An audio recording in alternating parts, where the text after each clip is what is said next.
बच्चों हम हिस्टोग्राम में वो चीज रिकॉर्ड कर रहे हैं कि जब क्लास साइज अलग अलग हो तो हम फ्रीक्वेंसी को कैसे एडजस्ट करते हैं। उसके बाद हिस्टोग्राम बनाना तो आप सबको आता है, तो मैं सिर्फ इतना रिकॉर्ड करके दे रहा हूं आपको कि जब क्लास साइज अलग अलग हो तो हम कैसे एडजस्ट करते हैं फ्रीक्वेंसी को।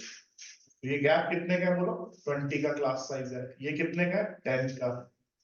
ये कितने का है? 10 का। वो आपको दिखाई दे जाएंगे सारे। और 70 एंड अबव का मतलब यहाँ पे 70 टोटल 100 का ही तो है ना, तो 70 टू 100 ही है। ये कितने का है बोलो? 30। तो हम क्या करेंगे बेटा, एक और बनाएंगे फ्रीक्वेंसी, उसको हम नाम दे देंगे। क्या नाम दे देंगे बेटा? Adjusted frequency. उसको हम क्या नाम दे देंगे? Adjusted frequency. ओके बेटा। तो पहले हमें ये देखना है अलग अलग तरह के क्लास साइज, कितनी तरह की क्लास साइज अवेलेबल है। एक 20 है, ये क्लास विड्थ। एक तो 20 है, एक 10 है, और कितनी है बेटा? एक 30 है। और तो कुछ नहीं है ना। तो इनमें से सबसे कम कौन सी है? तो 10 के अकॉर्डिंग सभी फ्रीक्वेंसीज को डालना है। 10 के अकॉर्डिंग सभी फ्रीक्वेंसीज को डालना मतलब एडजस्ट करना है। तो हमने इसका नाम रख दिया एडजस्टेड फ्रीक्वेंसी। तो हम देखेंगे यार, ये जो 7 है ये किस क्लास विड्थ के ऊपर है? 20 के ऊपर। लेकिन डालना किस पे है इसको? 10 पे। तो इंटू 10 कितना आया? 3.5। समझ गए मेरी बात? कितना आया? फिर अगला 10 फ्रीक्वेंसी है और क्लास साइज भी बाय चांस 10 ही है। तो जब आप मिनिमम, ये मिनिमम 10 इंटू 10, तो जब बेस 10 ही है फिर तो ये कट ही जाएगा। फिर तो ये यही का यही वैल्यू आएगा। मतलब जो अगला 10 का गैप है वो भी क्या आएगा बोलो? 10 ही आएगा। और अगला क्या आएगा? जितना वैल्यू है उतना ही आ जाएगा, 20 ही आ जाएगा।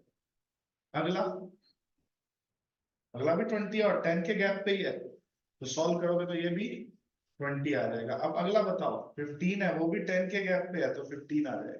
अब बोलो ये 70 टू 100 कितने का गैप है? तो ये जो 8 फ्रीक्वेंसी है ये 30 क्लास साइज के ऊपर है। तो 10 के ऊपर कितनी होगी? 8/30 इंटू 10। समझ गए? जितनी फ्रीक्वेंसी है अपॉन कितना क्लास विड्थ है? 30 इंटू में मिनिमम, हर बार इंटू में मिनिमम। तो ये कितना आ गया? 8/3।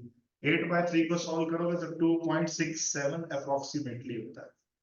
2.666666 डॉट डॉट डॉट, जिसको अप्रोक्स कितना कर देते हैं? 2.67। तो अब आपकी बात समझ आ गई कैसे एडजस्ट करते हैं। अब कोई भी क्वेश्चन कर लोगे। उसके बाद तो हिस्टोग्राम 0 से 20 की जो लेंथ जाएगी वो कहां तक जाएगी बेटा? 3.5 तक जाएगी, 7 तक नहीं जाएगी, ये बात ध्यान रखना। और 20 टू 30 की 10 तक ही जाएगी। समझ गए? 70 टू 100 की कहां तक जाएगी? 8 तक ना जाके कहां तक जाएगी? 2.67 तक जाएगी। अब मैं आपको दिखाता हूँ एक्चुअल में हो क्या है। ये देख रहा हूँ, ये आ गया समझ? एडजस्टेड फ्रीक्वेंसी यही बनाई है ना मैंने भी। एनसीईआरटी वाले ने क्या नाम दिया? Length of rectangle. मैंने क्या नाम दिया? बात देखिए, आप लेंथ ऑफ रेक्टेंगल लिख लो या एडजस्टेड फ्रीक्वेंसी लिख लो, बात एक ही है। देखो वही की वही वैल्यूज निकली है। देखो इसने क्या किया, 7 फ्रीक्वेंसी किस क्लास विड्थ के ऊपर? 20 के ऊपर। लेकिन मैंने क्या कहा है? इनटू क्या करना है? मिनिमम। तो मिनिमम क्या है बोलो? 10। तो हर बार इनटू मिनिमम करना है। तो देखो हर बार इनटू 10 होगा। उस क्वेश्चन में मिनिमम क्लास साइज लिखना है पहले आप। उसके अकॉर्डिंग क्या हो जाएंगी आपकी फ्रीक्वेंसीज? क्या हो जाएंगी बेटा? एडजस्ट। और उसके अकॉर्डिंग आपने अपना हिस्टोग्राम बनाना है। देख रहे हो? ये देखो इसने, ध्यान से देखो, तो 0 से 20 का इसने कितना लिया? 3.5 क्या राउंड लिया। ये देखो ग्राफ पेपर पे बना लोगे उसके अकॉर्डिंग। जो भी आप स्केल लोगे, एक्स एक्सिस का ये स्केल है, वाई एक्सिस का ये स्केल है। समझ गए? 20 to 30 इसने कितना आया था हमारा? 20 to 30 तक 20 और 30 कितना था देखो, दिखाता हूँ। 20 और 30 हमारी फ्रीक्वेंसी कितनी थी, 10 थी। तो देखो ये 20 और 30 इस ग्राफ में 10 तक जा रहा है ना, तो देखो बिल्कुल 10 तक जा रहा है, देखो 10 के सामने ये दिख रहा है। ऐसे हम एडजस्ट करके ही हिस्टोग्राम बना देंगे। ऐसे क्वेश्चंस हैं और कर लोगे ना, बोलो अच्छे से, सबको आ गया समझ।